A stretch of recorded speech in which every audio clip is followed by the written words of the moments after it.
We always start with a couple underdogs to play. We've got two kind of at different ends of the underdog spectrum. You're looking at a classic buy low spot on a team that going into the holiday break looked like a Stanley Cup contender. Yeah, the Pens have been all over the place, and you summarized it well. This is just a buy low spot for me with the Penguins team that has been as consistent as anyone throughout regular season history for pretty much the whole Crosby era. And I loved them in the Winter Classic. I thought they played really well. I summarized that game right after saying that I was lucky to be on Boston.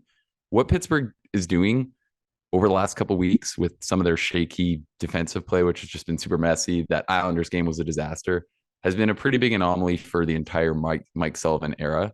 So I think this is just a good time to get back on them.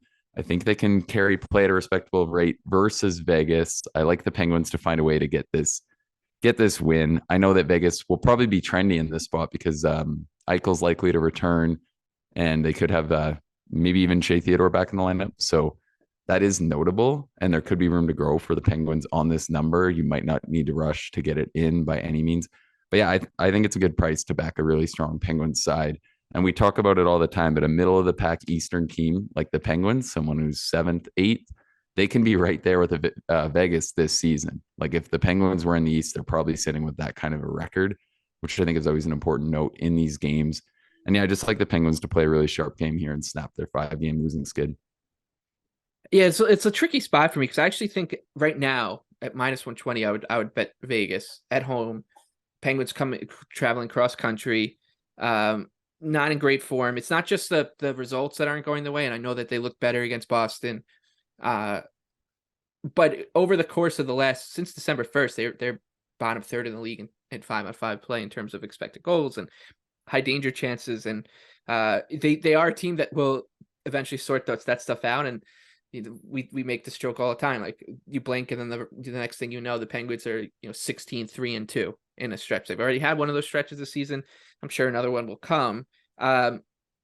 Tristan Jarry's out.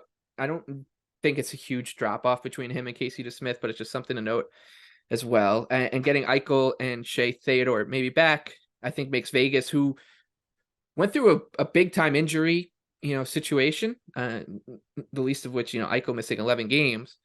It's their number one center, and their main offensive kind of threat. Petrangelo is out at the same time. Like I said, Shea Theodore, like they've been dealt with a lot, and they still are driving play in the right direction.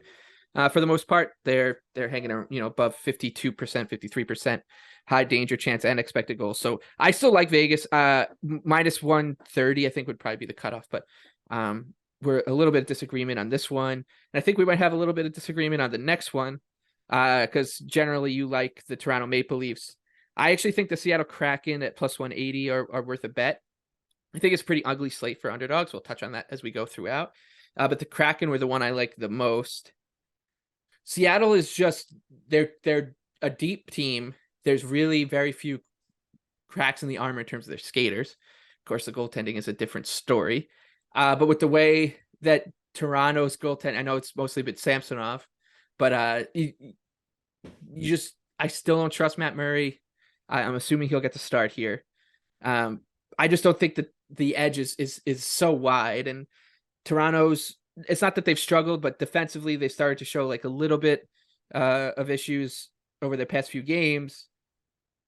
They lost in a shootout to the Blues, as I said before, gave up 5 goals and then lost in the skills competition. So I don't think it's a terrible time to go against Toronto. Don't mind the Kraken at these kind of prices, basically against anybody, even on the road. So Seattle for me at +180 would be my favorite underdog.